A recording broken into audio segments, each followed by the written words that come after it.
What's up, Degenerate Nation? Welcome to the Big Bets on Campus podcast. This is the SEC College Football Betting Preview Part 2. I'm Stuckey, and joining me, as always, my fellow BBOC co-host, Collin Wilson. In Part 1, which is already out, we covered the top 7 teams, all the teams that are 11 to 1-ish or better to win the SEC. Today, we're going to talk about the next 9 teams that are all 18 to 1-ish or higher to win the SEC. Let's dive right into it and pick up where we left off. Let's start in Knoxville with Tennessee. Win total 7.5, slightly juiced to the over, 18 to 1 to win the SEC, plus 330 to make the college football playoff.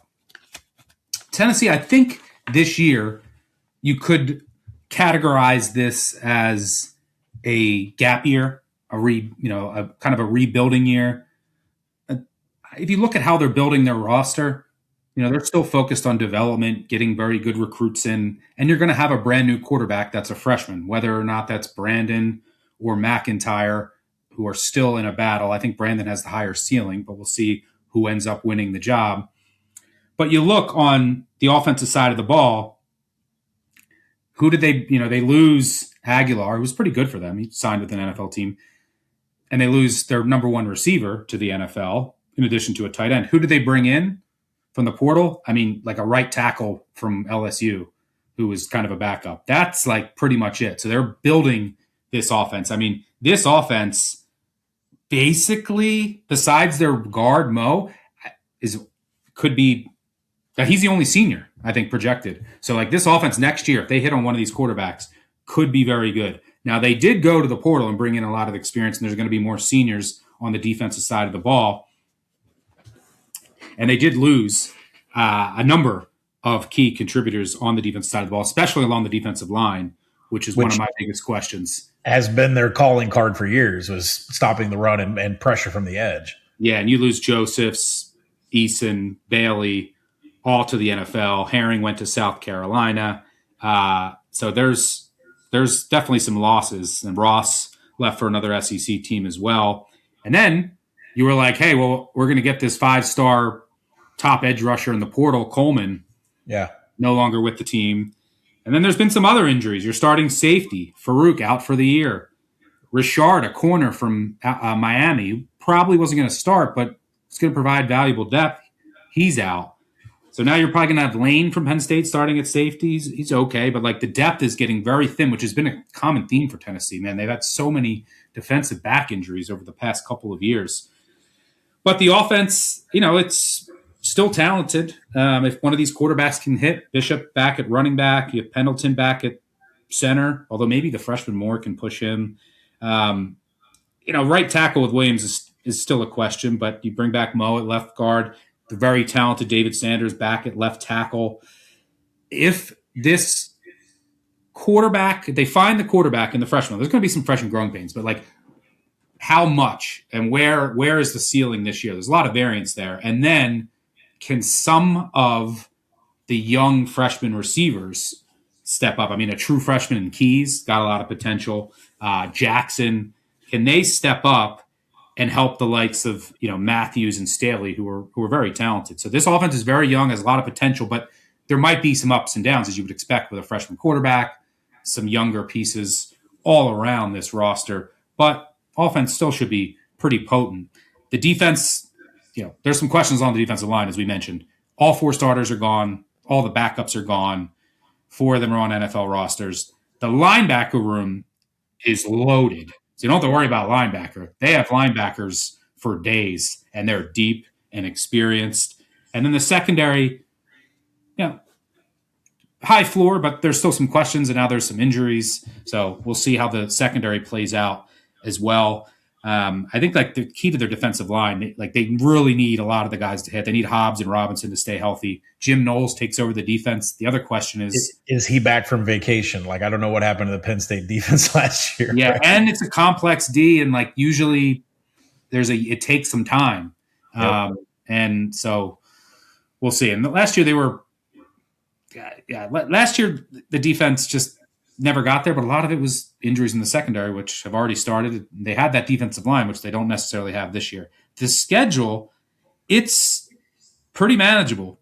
They get 5 of the bottom 6 teams. They get 5 home games. And you look at the road games this year, South Carolina, A&M, Vandy, Arkansas, that's can't ask for better than that. They're all of their hardest games are at home. So how much can Neyland Stadium help? And that I think helps a really young team with a young quarterback, right? You don't want them going to play in the cream of the crop on the road. So I think they're going to pick off one, maybe 2 teams, right? They get LSU at home, they get Texas at home, Alabama at home. I think they get at least one of those games. I do wish, just kind of bigger picture, next year, Tennessee at Oklahoma, at Georgia, at Alabama, 5 road games. I think they would have preferred to flip these schedules, like this schedule to next year, right? When they have the freshman quarterback who has a year under his belt, the team's a little older. But could be a feisty team, but there's definitely a lot of questions. There's going to be a lot of variance with this team. What are you seeing with the Vols?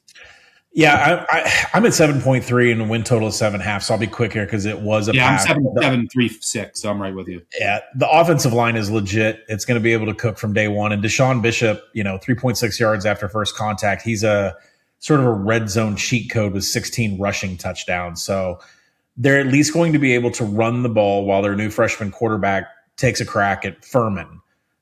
Georgia Tech, we'll get there in the ACC preview. Kennesaw State, not really worried about that. And then everything flips whenever they host Texas on September 26th. So I think the big question is Jim Knowles, is this really the defense you want to run cover 0 with right out of the gate? I don't know if you could be as aggressive with these guys. They do return their top 4 tacklers from last season. Xavier Gilliam coming in from Penn State with him through the portal, not a bad addition, but, we'll see what they have. I'm not really super impressed. Like, this is not the Tennessee offense from years ago that had the wide receivers that were averaging 2.5 yards per route run or more. I'm just not seeing that out of Braylon Staley, Mike Matthews. There's just some numbers in there that says this offense needs a little bit more seasoning, and it's just not going to be able to fire in 5th gear like most Tennessee offenses come out and do. So sit back and watch. Deshaun Bishop will be the bell cow. See if they can get their freshmen up. I also will be looking for upset spots, but I've already given away on the first podcast where I think it's going to be. And Tennessee can absolutely attack the linebacker group of Alabama. So I think that's where their big win's going to be, smoking cigars the 3rd week of September. 3rd Saturday of September. I'm sorry, 3rd. Oh, my God, I screwed that up. They will be smoking cigars the 3rd Saturday of October. Good new kicker they added, who I like from Louisville, by the way. Yeah, their old kicker is now Arkansas's kicker. That's always a good sign when you replace a kicker that ended up going to Arkansas. Definitely going to be an upgrade.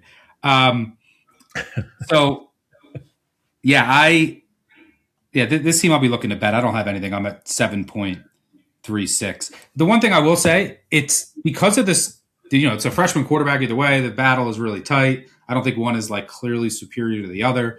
So as far as like if there's a quarterback injury, there's not going to be a huge drop off. Right. Now maybe one ends up being a lot better.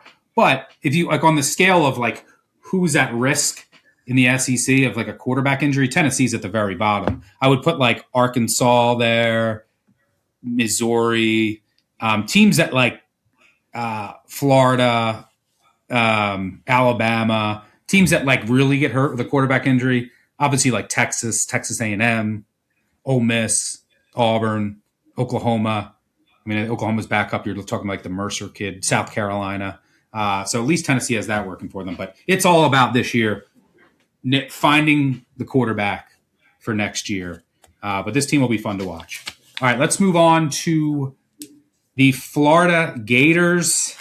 Talk another quarterback battle. Talk a lot of quarterback battles in this episode. I thought this was definitely going to be Aaron Philo. So the big news in the offseason was Florida gets rid of Billy Napier. Scare money, don't make money.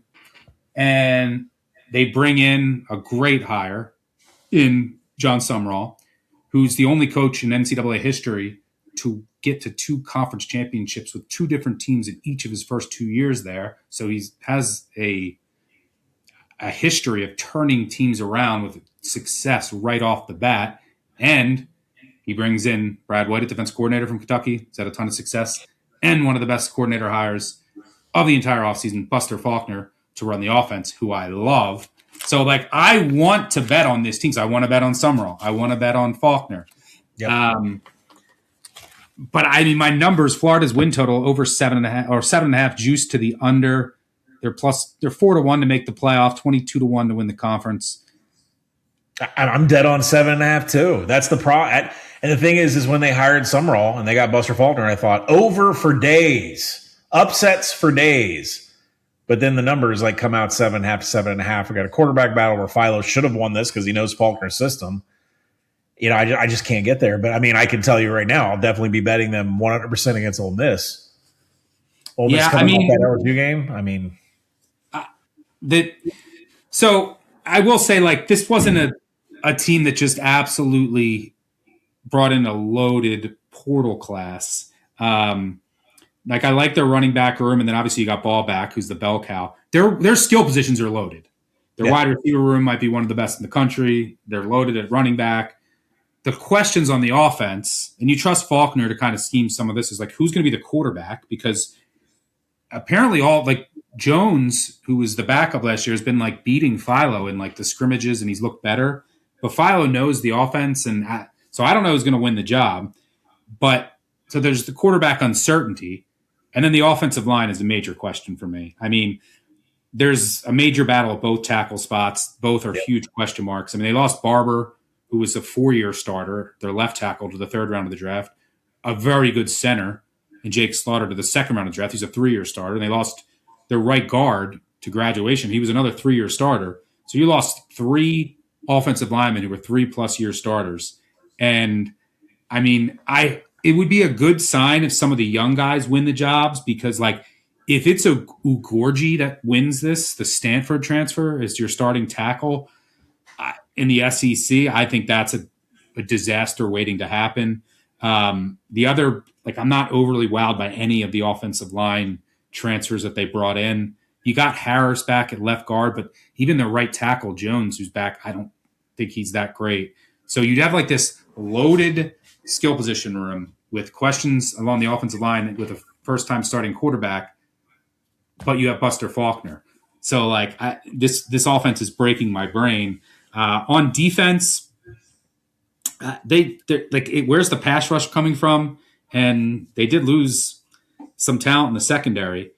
So I still think the defense will be okay. I don't think it's going to be elite. The defensive line is definitely a question. Like, you're going to need like a Jacksonville State transfer to hit. So, and they have like 4 swing games. Like, I'm just worried about the trenches this year. And their 4 swing games are all on the road, like key games, like at Auburn. And that worries me though. As you do this list, it worries me with Summerall being his first year in the SEC. Like, and a first-time starting quarterback. You can project Auburn all you want. Every SEC coach says it's so hard to win at Jordan-Hare Stadium. Yep. And then at Missouri, which comes after the Ole Miss game. At Kentucky, which comes after Oklahoma. We should at least add Brad White there for that, right? At least Brad White can say this is what we're walking into and stuff like that. Yep. And then at Florida State, where is Florida State mentally and within the season? That might have a lot to do with that game. Like, have they quit? I mean, they'll always show up for that game, but is the staff gone? What's going on there? But so there's a lot of variance with this team because of the first-time starting quarterback, because of the questions on the lines, and then a lot of these coin flip games are in the beginning of the season when like you're trying to get everything in order, which might not work in their favor. Like, it just adds so much variance to the schedule, because do they start? You could tell me they start 6-0, and I'd believe you. You could also tell me they start 3-3, and I'd believe you with all the variance. And then from there, the reason why that's so important in all these like high variance games, because Auburn's another high variance team, right? And like, what's Missouri going to be? South Carolina? What are they like? And because after that, you go at Texas, Georgia, Oklahoma. Like, that is as rough of a 3-game stretch as you're ever going to see. So they have to stack wins early. But with all the uncertainty, I don't know how confident I am. So I want to love this team. I project them just a tad over 7. So like with the juice, I'm right in line with the market. But like, depending on what I hear, I might just have a flyer on this team because of like Summerall and on something like to make the SEC title something, just because I want to bet on them. But there's a lot of uncertainty here. So it's a pass from a win total perspective. Pass on the win total. I can only hope that Byron Brown and Galesh and Auburn beat Florida in week 3 because I'm hammering Florida against Ole Miss in week 4. Oh, yeah. Well, speaking of Auburn, let's get to the Tigers. That game feels like such a swing game for both teams' win totals and like how their season goes, right? Because like Auburn, we're going to talk about now, you could tell me they start 4-0, but you also could tell me they start 2-2. And if that's the case, then you're looking at Tennessee, at Georgia, LSU, at Ole Miss. Brutal. So, like, they need to stack wins early, and it's a brand new team. Now, it's not your normal brand new team because this is basically USF. So Alex Golesh comes in, and you have Byron Brown at quarterback. You have 2 starting offensive linemen, Cole Best, who I really like at center, and Skinner at guard. And then all of the receivers from USF. And I mean all of them. You're probably going to have 3 starting receivers from USF, and then I think like maybe 2 or 3 of the backups on the depth chart are from USF. And then the tight end. So you're talking like 7 or 8 starters on offense are from USF. So you do have that like, continuity. Yeah. And 200 targets. What's that? Like 200 targets, right? Yeah. I mean, it's insane. It's just and then the running back room is loaded. Cobb is the only starter back on the offense. The rest of the offense is gone. So you are replacing 4 NFL offensive linemen, 4 offensive linemen who are on NFL rosters with USF, JMU, and Michigan State guys. That is one of the biggest questions for me. There's 2 questions with this team. So the defense still should be good, and I like that Golesh kept Durkin as the defense coordinator. He's done a really good job here, and they have a lot of talent back on that defense. I do think the defensive line probably takes a step back because, you lose Crawford and Falk and Blockton and Travis, and you lost a lot of talent on that defensive line. So defensive line probably takes a step back, but linebackers are good. Secondary returns a lot of experience, and I think the defense still has a lot of juice. But the questions for me are, can this USF offense and the offensive line in particular, how will they look at when – now they did go to beat Florida as a data point, but how will it look in a full SEC schedule? And the reason why that's so important, obviously, because it's the offense, but if the offense, which is going to go super fast under Golesh, if the offensive line can't handle the SEC defensive lines, and if these receivers can't get as open, and then the whole operation isn't working, that means you're going 3 and out a ton, and then the defense is wearing down, and then it's just this nasty drain on the entire team. So like the defense needs the offense to hit, and vice versa. So, and then the other question is Byron Brown. Number one, he is, people throw around this term too much, but he's a dog. I just hope the guy loves contact, that he can maybe just seek out maybe a couple, just a couple times a game instead of just lowering your shoulder to truck stick someone, just maybe go out of bounds or get down. Because if Brown gets hurt, this whole operation. He's had 1,000 rushing yards in 2 different seasons. Yeah, this whole operation goes to nothing if Brown gets hurt. From a schedule perspective, 5 SEC road games, which are Ole Miss, Bama, Georgia, Tennessee, and Mississippi State. Pretty tough. And I mentioned that brutal 3-game stretch. And then this team, there's a lot of two-way uncertainty at the beginning of the year, like I mentioned. Like because of how's USF going to look stepping up in class, right? How are they going to look in the trenches? And then you're playing Baylor with Lagway. What's that going to look like? You're playing the Florida team we just talked about. Who's going to be their quarterback? What do they look like? Vandy with presumably a true freshman quarterback. At Tennessee with another freshman quarterback. So those first 5 games would be wildly different results before a brutal 3-game stretch. They have to get off to a fast start. Auburn's win total 6.5, juice slightly to the over, 40-1 to win the conference, plus 700 to make the college football playoff. Are you a believer in Golesh? Absolutely. I mean, this offense beat Florida last year. I mean, I will see. We'll see if any of those players on the Gators remember that.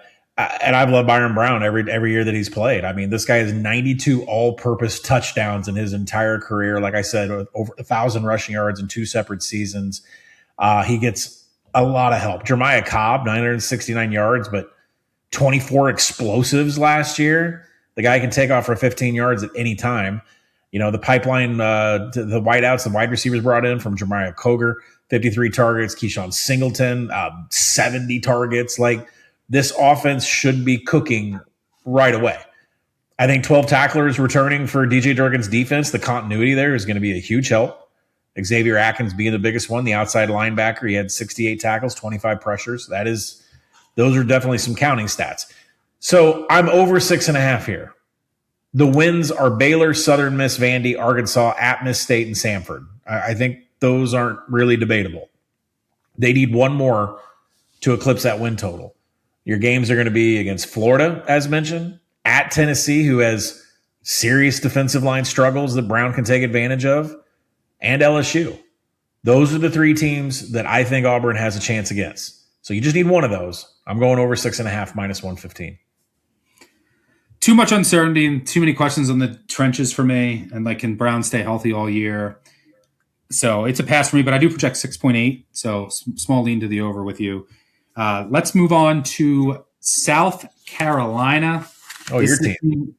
You and I were super low on last year, and you definitely got that right. It was a very rough year for South Carolina. They finished 4-8, although they did go 0-2 in one possession games. Like, probably should have beat A&M, probably should have beat Alabama, and then they go 6-6. Still go under the win total, but they definitely were a bit unlucky. This is a team that I was looking to buy all summer.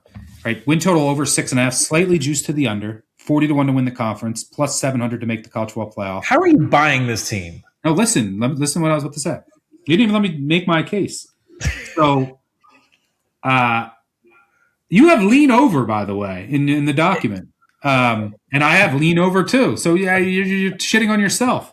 So, this team. So I look at this team. They're top 5 in returning production. They bring in Bryles, who I think has his offense, his scheme is a perfect fit for Sellers. You got to get Sellers moving, running. Just on paper, it's a great fit. And I do think that they upgraded the offensive line significantly. I mean, Peak coming in, I think Peak's a stud at left tackle, the NC State transfer. But he's injured. Now, they say he's going to be back, but that's a huge domino. Then their other tackle, Thompson, he's out probably for the year.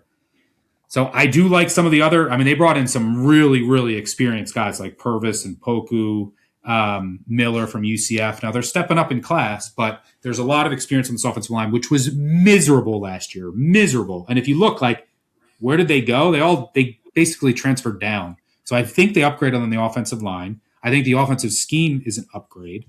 I think they're going to use Sellers' legs. You get Hunt back at tight end, your big play receiver and Harbor back. You add Tuggle, who I think is basically equal to Jacobs, who went to Miami. So I think this offense is going to be much better.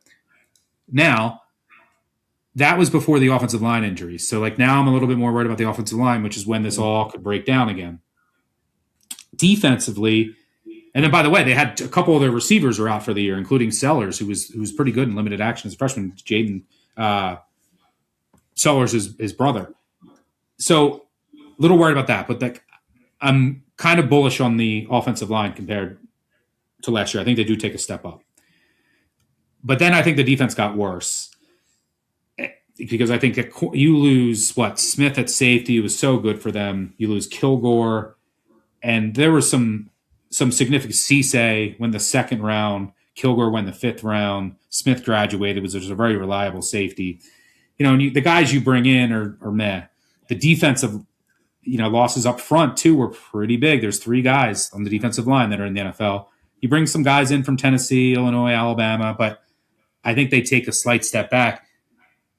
So I like the linebacker loaded, but I think the defensive line, secondary, probably take a slight step back. And now you have Dylan Stewart, who's your star, stud, everything, who's dealing with a back injury, and is he going to be healthy at all this year? There are major questions there. And if they don't have him, this defense falls off a cliff. Like, I still think the secondary could be okay, Swain and Collier, Williams, but I think it's definitely a step back from last year. So I think the D takes a step back. The offense has a lot of potential, but all these injuries all over are just giving me the EBGBs. And if this goes south, it's like Beamer's gone, and then does this team quit, and where do they go from there? But looking at the schedule, you face each of the bottom three teams. So you face Arkansas, you face Kentucky, you face Mississippi State. Like, there's a really good chance they're 4-1 right out of the gates, right? All you got to do is beat Kent State, Towson, Mississippi State, and Kentucky at home. And then you're at Alabama, which isn't, you're so low in Alabama. That's not like out of the question that they couldn't win that game. I make the spread 3. I mean, yeah. So then you're at Florida, home against Tennessee. Like, the swing games in this entire season, before Georgia and Clemson and A&M, are Tennessee, that Tennessee game after the bye at home, huge game to probably swings everything for them and might decide Beamer's future. And then that A&M game, that revenge, that's going to be a big game as well. But some of the injuries have just kept me off getting on. I project 6.8. So I'm really close to pulling the trigger, but the injuries, I just think the offensive line's going to be a lot better. Browse, the scheme's going to be a lot better fit for Sellers. The offensive line just was so bad last year. 43 sacks. They only ran 3 yards per carry. It's going to be better. The whole operation will be better, but defense definitely, I think, takes a step back, and now I'm worried about the injuries. So it's a pass for me, but lean to the over. And I'm going to need this team to take care of A&M, and then maybe they could take care of Bama for you as well. But we'll be looking to bet them at times. But as of now, I'm off it with just some of the injury concerns. You got anything on the Cats? Yes. I'm at 7, so I should be playing over 6.5. That's why in the document I say lean, but I echo all of the things that you said that you had problems with this team, especially from injuries. Lenoris Sellers has had 326 pressures and 769 career dropbacks at this school. Why can't he get somebody to protect him? Why can't they get a running game going? I mean, there's just really nothing worth notable from a yards after first contact, from a missed tackles forced, and the running back group that's coming in. He's had running back room isn't great. Sellers has to do it all. There's a reason why he has 33 turnover-worthy plays in his career, because he has to do it all. There's a reason he has 13 rushing touchdowns against 17 fumbles, because he has to do it all. This is now KJ Jefferson 2.0. Kendall Brown is going to come in. What that means is, if you haven't seen in the market already in the opener against Kent State, South Carolina is about to go from about 27 seconds per play to 22 seconds per play under Kendall Browse's up-tempo offense. It's KJ Jefferson all over again. Use him as a tank. Hopefully don't be hitting the A-gap with him on some dives like he did at Arkansas. Some questionable offensive decisions that I had to live through and watch. Hey, the defense is still going to cook. Dylan Stewart's coming back as one of the best in the SEC. He had 37 pressures. He forced 3 fumbles. He's going to be a force on the defensive side.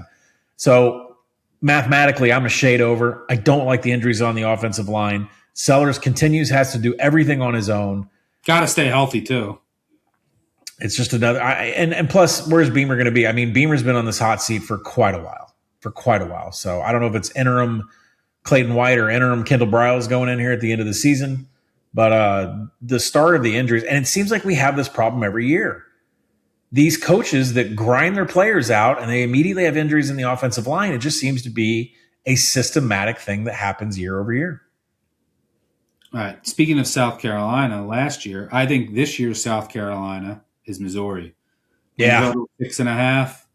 Same you want to put it on the board? Yep. Missouri under 6.5. One of my favorite win totals. You can get it at plus money still. Look, there's so much I don't like about this team. Number one, their new quarterback is Austin Simmons.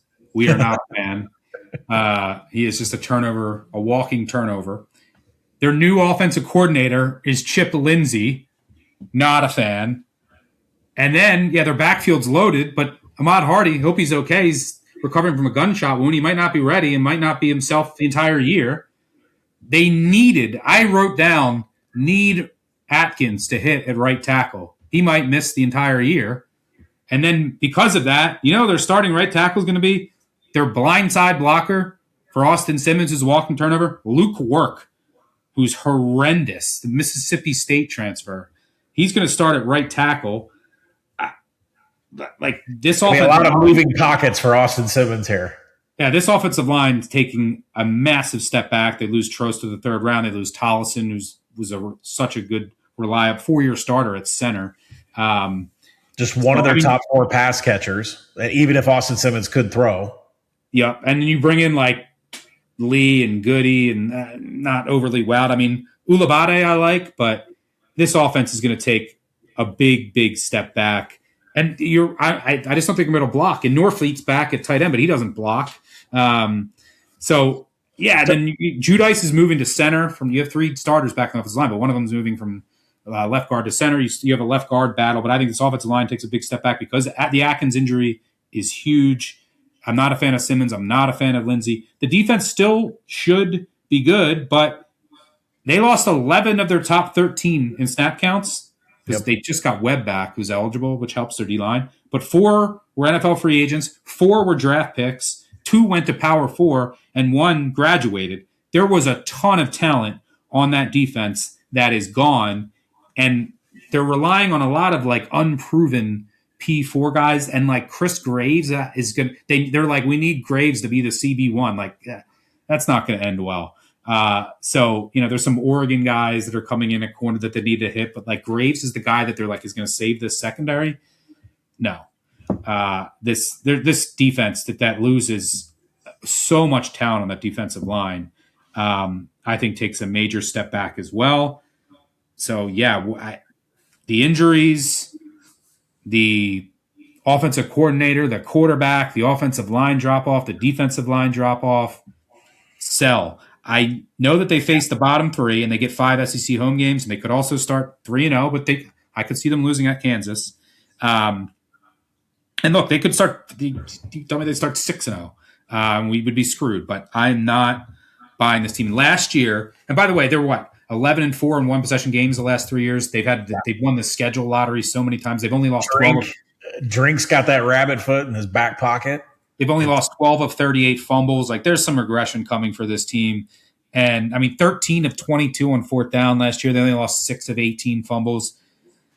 Last year, they beat Central Arkansas, Kansas. Well, now that Kansas game goes to the road. ULL, South Carolina.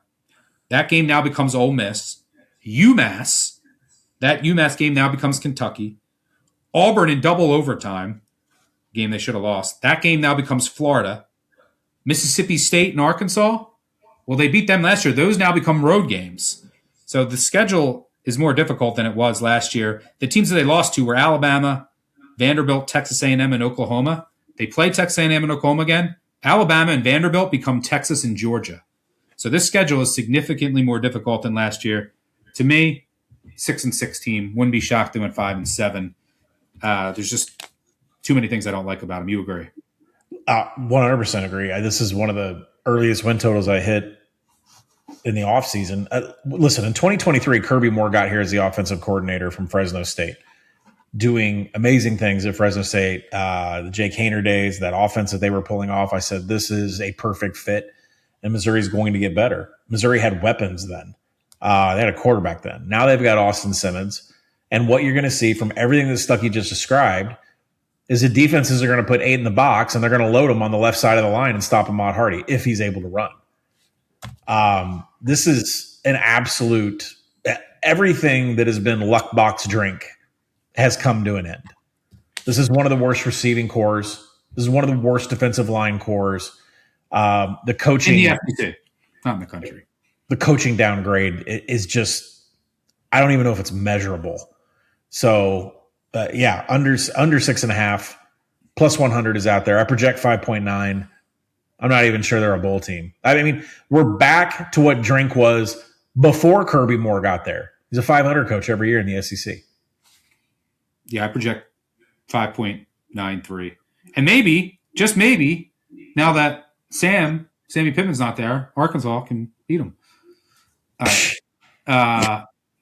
Let's move on to Vanderbilt. Win total 5.5, juice to the over, following a 10-win season for the Doors. They went 10-2, but missed out on the College Football Playoff. Just a magical, magical year. But Diego Pavia is gone. Eli Stowers is gone to the NFL. The 4 starting offensive linemen are also gone, who are all signed as NFL free agents. 8 of their top 12 are gone on offense. 5 are on NFL rosters. 1 of their deep threat receivers went to Louisville. I did like what they did in the portal. And basically last year, like with their offensive line, they were all new, like from the portal. So they added like a center, Cooper, who's a starter at Pitt. Left tackle from North Dakota State, who's a starter. So I like some of the guys that they brought in. There are still some questions on the offensive line, which probably takes a slight step back. They do bring their running backs back in Alexander and Young. They have some of their weapons back in Sherrill and tight end Spence. McConnell's one of their starting offensive linemen that returns. So there's some pieces to work with, but this is all going to come down to the quarterback. There's still a battle between Jared Curtis and Blake Burowitz, who was at New Mexico State. Who was at New Mexico State in 2023. You just can't get rid of those guys, can they? But this has to be Curtis's job. He's the first 5-star recruit. If you don't know about this kid, first 5-star recruit in Vanderbilt history. He was going to go to Georgia. You go watch highlights of this kid. There's a throw where he's being chased in the pocket, and he turns around, starts running backwards, off like his back foot, flailing backwards, throws it 60 yards in the air and hits a receiver in stride. Like ridiculous talent. But freshman, it's going to be growing pains. Is he going to win the job, number one? And then how quick can he reach his ceiling, and how many of those like poor freshman growing pain games are there going to be? The defense, they do lose 4 multi-year starters, but there's a lot of talent coming back on that defense. They add Allen, defensive end from Iowa, free safety Jones from Clemson, who I think is a good fit, a defensive tackle from Jacksonville State, a defensive end from BC, like a lot of like experienced guys who come in, and they get one of their better defensive tackles back from injury who missed most of last year. There's a battle at the star position, which I'm watching because that's a key position in the Vandy Clark Lee defense. I think it's between Ruth and Lawrence. So I think the defense probably takes a step back, but I still think there's a pretty high floor there with the Clark Lee defense. This basically is just going to come down to, look, the offense isn't going to be as good. The defense probably takes a slight step back. But how good is Curtis, and how much can he elevate this team is basically what is going to decide this win total. I don't think they're going to sniff 10 wins, but they could get to 6, 7, 8 if he's really good and right off the jump. Their schedule is pretty manageable from an SEC perspective. I think they get the second easiest SEC slate.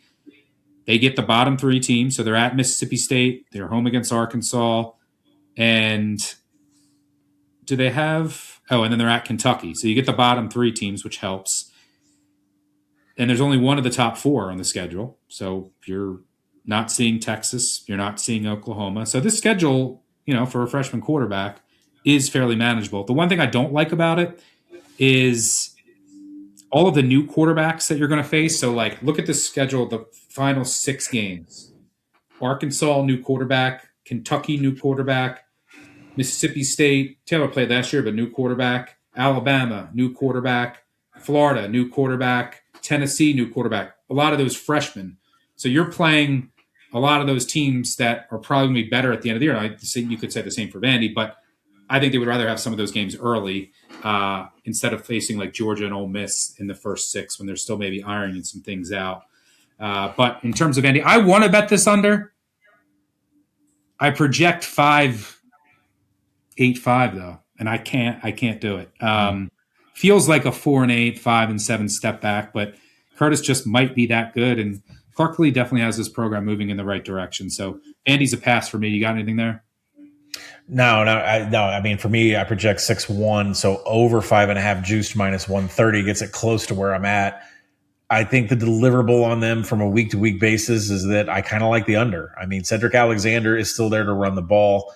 He's got 1,500 plus yards in his career, 11 TDs. He was really the sidekick to Diego Pavia there. And so there's going to be a lot of heavy running the ball until Jared Curtis or Blaze gets her feet under to throw the ball. The defense does return 7 of 10.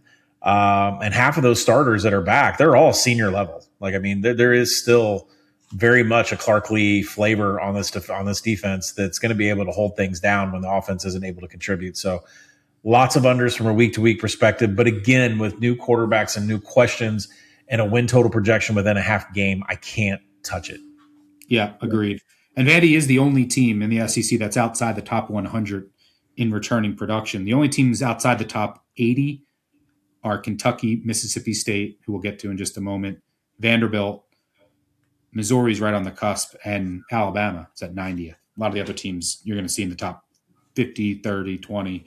But Vandy's definitely at a disadvantage in that department. But Curtis, if he hits his ceiling early, this team is going over. But that's a lot to ask of a freshman with an SEC schedule and a lot of turnover on the offensive line, and your tight end gone and one of your better receivers out as well. So should be an exciting year. I think this program's on the rise. Like they're not going anywhere. This might just be a rebuilding year for Vandy. But if they have their quarterback of the future, look out. All right, let's move on. Just a well-coached team, and the special team should be good too. So, I don't want to go under 5.5. I just don't with all the variants. All right, let's move on to.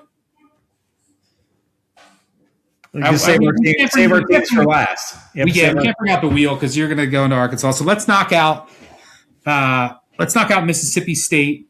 Mississippi State over 4.5 minus 130-ish. So 4.5 juice to the over a bit. 27-1 to make the playoff.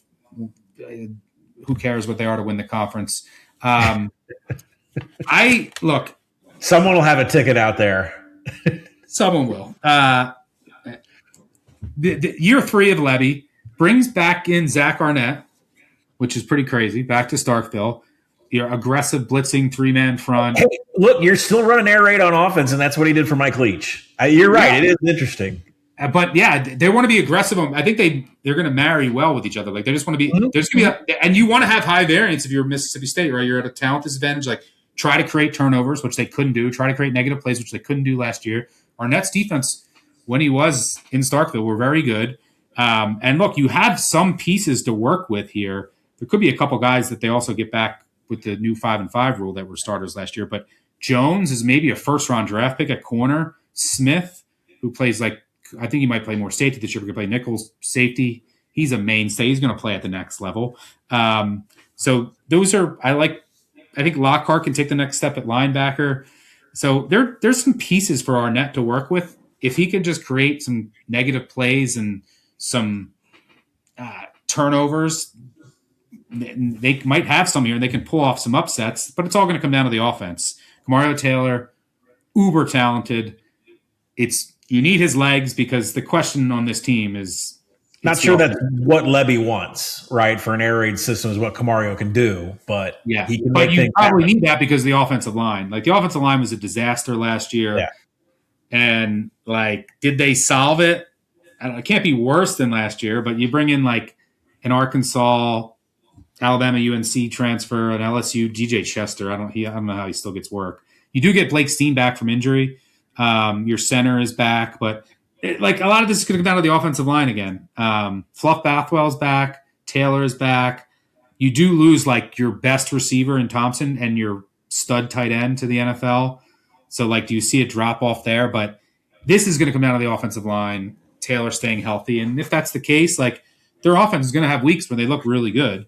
But if the offensive line is just a complete disaster, if they have, I don't even know that, I haven't looked at the updated depth chart, but if McVay plays left tackle, that could be a disaster. Yeah. But with getting Whitson back from injury also helps the D. But just comes down to the offensive line. I will say, last year, they were what? They could have beat Texas. They could have beat Tennessee. They were right there with some of the teams. Then it fell apart late. But they easily could have gotten to bowl eligibility. They ended up going to a bowl, but winning 6 or 7 games last year. Over 4.5 Do I think they're a better team this year? I do. I kind of like the secondary. I don't think the offensive line can be any worse, even though they lost 4 starters. Like, could be addition by subtraction. Looking at the schedule, big swing game early. Like, they're going to beat UL Monroe to start at Minnesota. Big swing game for both team seasons and win Yep. totals. But they host Missouri, who we're down on. They host Alabama, who they could get. And then, the schedule's going to get – they host Vandy, they host Auburn, they host Tennessee Tech. So, but other games at LSU, Oklahoma, at Texas, at Ole Miss are going to be pretty tough. Sadly, no Arkansas and Kentucky on this schedule, sadly. Yes. The high variance team, so like they're going to have some crazy results, I think. And it is a tough schedule overall. I project 5.11. So I'm close to pulling on the over. I might get there. I lean over. Anything for you on Miss State? I project 4.5, and the win total's at 4.5. And the 2 swing games on this schedule that I think that can get them above that or below that is going to be Minnesota and Vanderbilt. And Vanderbilt's off of a bye week. Those are the spots that will dictate the total. If you want to pay attention to names, how beat up does Mississippi State get for that Vandy game? Because they go at Alabama, at LSU, Oklahoma, at Texas, and then the names on offense you need to watch, make sure they're healthy when you bet them week to week. Anthony Evans III returns 91 targets at 1.8 yards per route run. More importantly, what I'm looking for in Mississippi State is what is Fluff Bothwell doing in space? He was 4.6 yards after first contact for South Alabama. Then he goes 2.9 last year. So was that injury or was that stepping up to SEC type tacklers on the defensive side? So I think those are definitely 2 things that you want to look out for. But I am right spot on in line with the market. Yeah, where Mississippi State is very far behind compared to the rest of the league, it's in the trenches. And until they figure that out, it's just going to be hard for them to take the next step and, get to 7-8 wins again.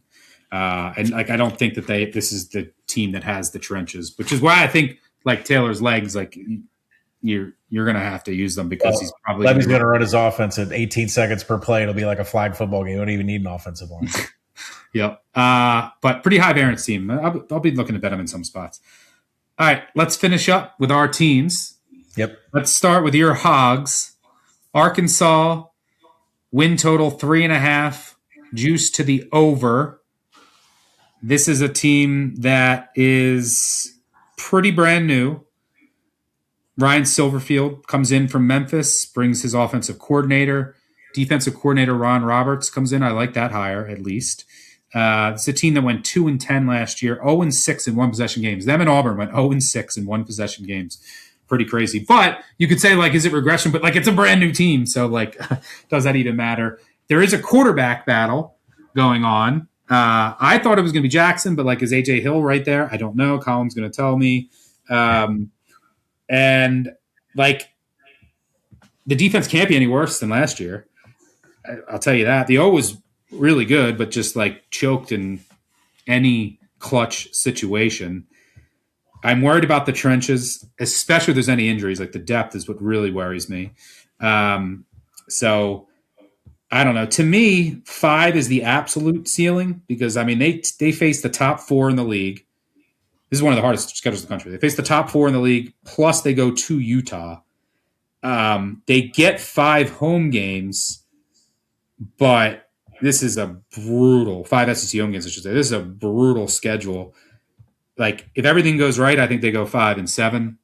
If everything goes wrong, right, you're going to beat North Alabama. You would hope you'd beat Tulsa. You would hope. And then I mean, if everything goes wrong, they're going 2-10.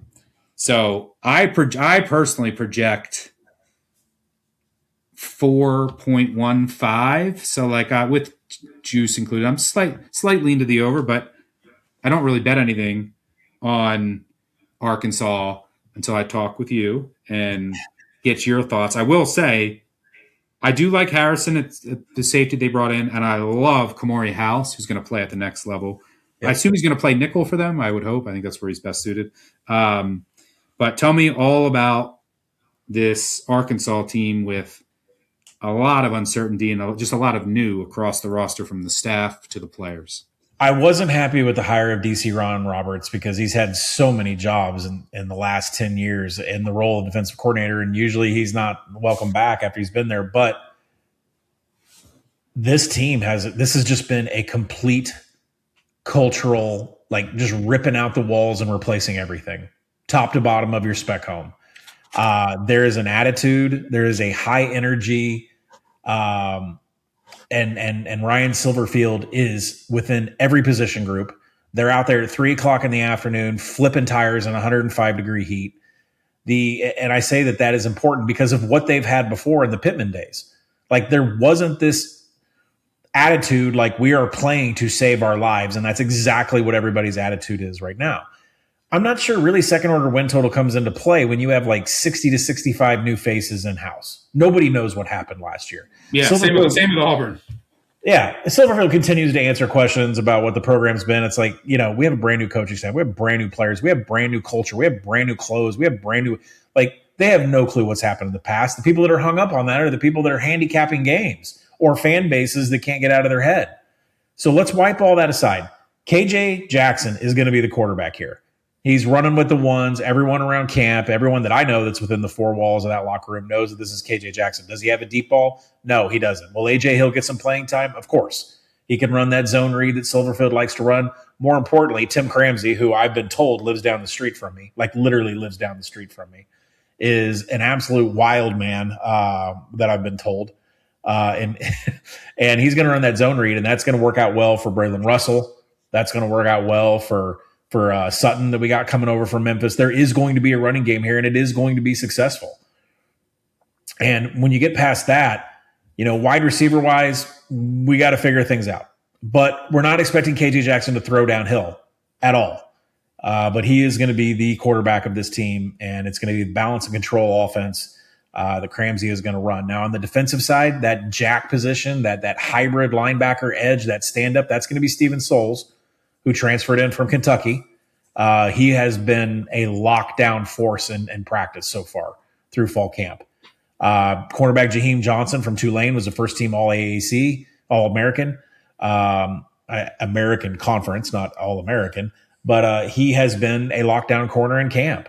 And maybe that's a problem why KJ and AJ Hill can't get anything down the field. I think what's one funny, I'm going to throw a name out there. The guy that's turning heads in the quarterback room is Hank Hendricks. And so I'm talking to my source who's in the locker room, like, is Hank Hendricks have a chance to bump KJ Jackson or AJ Hill? No, because he's only 17 years old, but he's playing better ball than anybody. I just want to throw that out there. We might see a Hank Hendricks in game one against North Alabama, a 17-year-old kid that is really making waves. I think it's important to know that the attitude has completely changed around this program, and you can't use anything from years before. And then also I saw the market. Market opened up 4.5 on the Hogs. It's 3.5 everywhere. What are we talking about? Like, Silverfield is not a bad coach. He's just not the coach we wanted. Cramsey knows how to call an offense. Memphis has beaten a lot of premier teams outside of the American. So, where did the 4 wins come from? North Alabama, Tulsa, at Vandy. I mean, the Commodores are coming off a stretch. Look at Vanderbilt's schedule. They're coming off a stretch of NC State, Auburn, Georgia, and Ole Miss. Arkansas is going to get a wounded Commodores team. After that, South Carolina, they're going to be off Oklahoma and Texas A&M. They're going to be beat up too. Oh, and by the way, I got Georgia and Clemson after that. There is potential for 5 wins here. If Silverfield can pull off an upset somewhere in the SEC schedule, they're a bowl team. I'm not going that far. Over 3.5 is at -150. I think it's a no sweat. I think it's absolutely a no sweat. This is a 5-win team. This is a 5-win team. The attitude has changed. There is quality on defense. The offense will get it figured out. We're not going to be throwing it downfield, but we're going to be able to move the ball. I will buy you a steak dinner if they get to 6 wins. But I don't mind if I had a 3.5 now, even with the juice. If I had to, I would go over. And finally, we have Kentucky win total 4.5, juiced to the over. Will Stein comes in, brings in a top 10 portal class, brings in a lot of talent. The one thing that they wanted to address, which is clear, was the offensive line. I think they did a really good job. You bring in Lance Hurd from Tennessee, who will probably get drafted. Colton Price from Baylor, multi-year starter at center. Uh, your right guard from Ohio State, who started on multiple playoff teams. Your right tackle still have some question marks there with, I believe, Hood, but I think this offensive line is a good place to start with a brand new team. Kenny Minchey, the quarterback you bring in from Notre Dame, has all the tools. This is a Will Stein offense. What are you going to ask? He's only got 29 career dropbacks. Like, you don't know. What are we getting here? I don't know. But Will Stein's offenses usually cook. Bring back two of your most promising weapons from last year, and then you add Nick Anderson from LSU. Can he stay healthy? Can he get back to that explosive 2023 season? So there's some talent here. You have a really good tight end. I think that this offense will look a lot better than it has in recent seasons under Kentucky. But a lot of it will come down to Minchey, and we just don't know. Like how much of that last year with the Notre Dame stuff with him almost beating Carr was just smoke. So we don't know. It's kind of like some of these other teams that have like freshman battles, and we just don't know. But with Kentucky, like you need Minchey to hit because you don't want this to go to the back. It's a pretty solid group of running backs for getting them further portal, right? CJ Backman, Texas, Barnes, Nick Anderson, a wide receiver. I mean, that's not a bad pull for Kentucky in a rebuild year. Yeah, and I think the offensive line has a very high floor with all the experience. I think they did a really good job there. The defense has a little bit more questions. There had tons of injuries in the secondary last year. Like, you need Harkless to hit in Purdue, like big body to plug in. You bring in some power four guys, like a couple D-backs from Florida. High floor, not really a high ceiling. Your linebackers, like the kid Barnes from Texas, high ceiling, but a lot of uncertainty. Need him to hit. You might need like a Western Carolina corner to hit. So there's questions in the secondary, but there are some pieces to build around. Like Bryant's very good at safety. Humphrey Grace, defensive end. Nichols at corner, I think, is pretty solid. Sam Green, you need him to be healthy. There's questions there. O'Barry, the kid off the edge from the Gardner-Webb who they were counting on, was ruled ineligible, but it looks like their linebacker, Alex Alfari, was ruled eligible. So you kind of had a give and take there. That'll help their linebacker room. I think I'd rather have Alfari than O'Barry based on positional need, but I think the defense, it's going to be more aggressive. It's going to be a philosophy change under Jay Bateman. So which I think is what you kind of want to do with this team. I look at the schedule. It's brutal. If you look at the schedule and you just go down the line, 12 teams, 7 of them are ranked preseason. So you play more ranked teams than unranked teams, which is never a good thing for a new team. And then additionally, you play 5 SEC road games.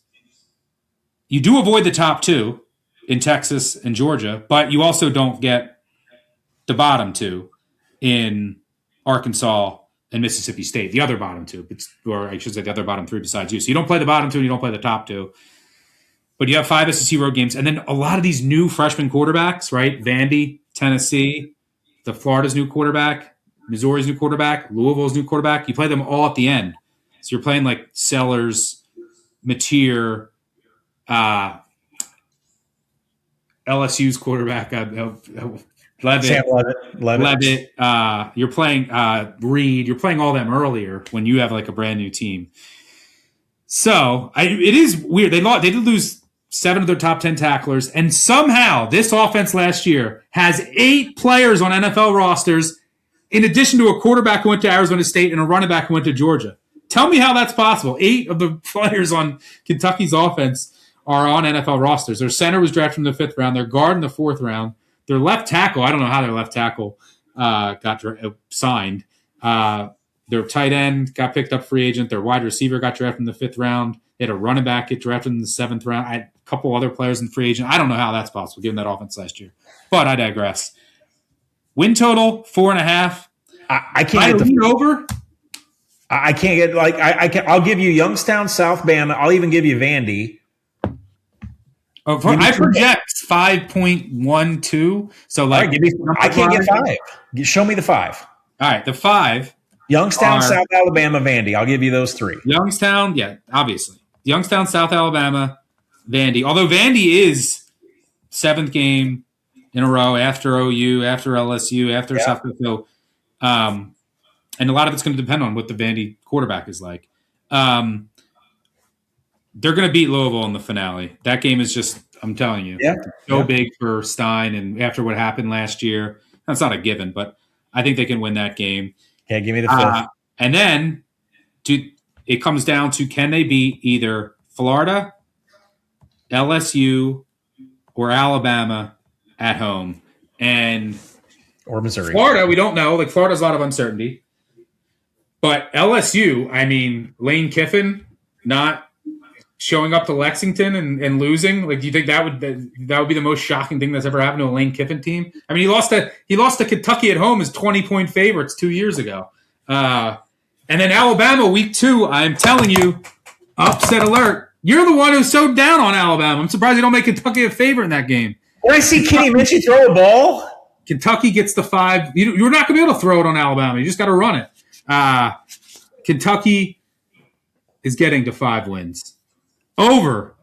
I might not bet it, but I think I might take like a bet on them to make a bowl.